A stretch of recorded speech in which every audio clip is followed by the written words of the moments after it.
അർബുദരോഗിയായ മാവുങ്കൽ മൂലക്കണ്ടത്തെ അജീഷിനെ സഹായിക്കാൻ നാട്ടുകാരുടെ നേതൃത്വത്തിൽ ചികിത്സാ കമ്മിറ്റി രൂപീകരിച്ചു. അജാനൂർ ഗ്രാമപഞ്ചായത്ത് പ്രസിഡന്റ് വി തുളസി കമ്മിറ്റി രൂപീകരണ യോഗം ഉദ്ഘാടനം ചെയ്തു.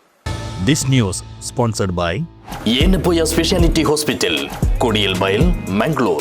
നട്ടെല്ലിന് ഗുരുതരമായ ക്യാൻസർ പിടിപെട്ട് കഴിഞ്ഞ ഒരു വർഷത്തിലധികമായി ചികിത്സയിൽ കഴിയുന്ന മാവുങ്കാൽ മൂലക്കണ്ടത്തെ പരേതനായ കൃഷ്ണൻ ഉഷ ദമ്പതികളുടെ മകൻ 27 വയസ്സുകാരനായ അജീഷിനും കുടുംബത്തിനും കൈത്താങ്ങേകുന്നതിനായാണ് നാട്ടുകാരുടെ നേതൃത്വത്തിൽ സഹായ കമ്മിറ്റി രൂപീകരിച്ചത്.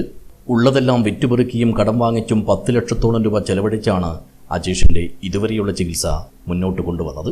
ഇടയ്ക്ക് രോഗത്തിന് അല്പം ശമനം വന്നതുപോലെ അനുഭവപ്പെട്ടിരുന്നുവെങ്കിലും തുടർ പരിശോധനയിൽ കൂടുതൽ ഭാഗങ്ങളിലേക്ക് രോഗം വ്യാപിക്കുന്നതായി കണ്ടെത്തി. ഈയൊരു സാഹചര്യത്തിൽ അടിയന്തര ചികിത്സയായി മജ്ജ മാറ്റിവെക്കൽ ശസ്ത്രക്രിയ നടത്താൻ നിർദ്ദേശിച്ചിരിക്കുകയാണ് ഡോക്ടർമാർ. ഏതാണ്ട് 20 ലക്ഷത്തോളം രൂപ ചെലവ് വരുന്ന ഈ ചികിത്സ അജീഷിനെയും കുടുംബത്തിനെയും സംബന്ധിച്ചിടത്തോളം സ്വപ്നം കാണാവുന്നതിലും അപ്പുറമാണ്. ഇവരുടെ ഈ നിസ്സഹായാവസ്ഥ കണ്ടറിഞ്ഞാണ് നാട്ടുകാർ അജീഷിനു വേണ്ടി ചികിത്സാ സഹായ കമ്മിറ്റി രൂപീകരിച്ചത്. അജാനൂർ ഗ്രാമപഞ്ചായത്ത് പ്രസിഡന്റ് വി തുളസി കമ്മിറ്റി രൂപീകരണ യോഗം ഉദ്ഘാടനം ചെയ്തു. വാട്സപ്പ് ഗ്രൂപ്പ് നമ്മളെല്ലാവരും അതിനകത്ത് അഡ്മിൻ ആയിക്കൊണ്ട് ഓരോ ആളുകൾക്കും അവർക്ക് വ്യക്തിപരമായി പല ബന്ധങ്ങളുണ്ടാവും. ഇപ്പോൾ ഗൾഫിൽ ഓൺ വർക്ക് ചെയ്തതാണ്, അതുമായി ബന്ധപ്പെട്ടുകൊണ്ടുള്ള ഗൾഫിൽ നിന്നുള്ള ആളുകൾ സുഹൃത്തുക്കളുണ്ടാവും. അവരെല്ലാവരെയും നമ്മുടെ വാട്സപ്പ് ഗ്രൂപ്പിൻ്റെ ഓരോ ആളും പ്രത്യേകമല്ല ഈ ഗ്രൂപ്പിൻ്റെ ഭാഗമായി ചേരുകയും അവരവർക്ക് പറ്റുന്ന രീതിയിലേക്ക് ഒരു തുക കൊടുത്തോണ്ട് ഇപ്പോൾ എല്ലാവർക്കും ഇത്ര രൂപ എടുക്കണം എന്നുള്ളത് നമുക്ക് പറഞ്ഞു പോകാൻ വേണ്ടി പറ്റില്ല. കാരണം എല്ലാവരും സാമ്പത്തികമായി മുന്നിട്ട് നിൽക്കുന്നവരൊന്നുമല്ല.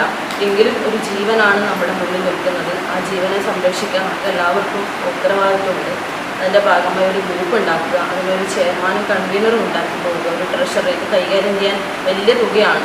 അപ്പോൾ ഒരു ബാങ്ക് അക്കൗണ്ട് തുടങ്ങി ഗൂഗിൾ പേ നമ്പർ ഇപ്പോൾ നമ്മളെല്ലാവരും സ്ഥിരം കാണുന്നതാണ്. പല ആളുകളും പല ചികിത്സാ സഹായ കമ്മിറ്റി ഉണ്ടാക്കുന്നതായിരിക്കും നല്ലത്.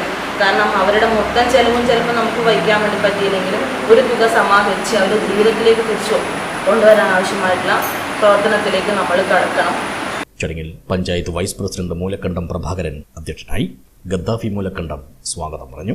പഞ്ചായത്ത് പ്രസിഡന്റ് വി തുളസിയാണ് കമ്മിറ്റിയുടെ chairperson. Convener ward member M ഷിജിയും ട്രഷറർ പി കെ മനോജും.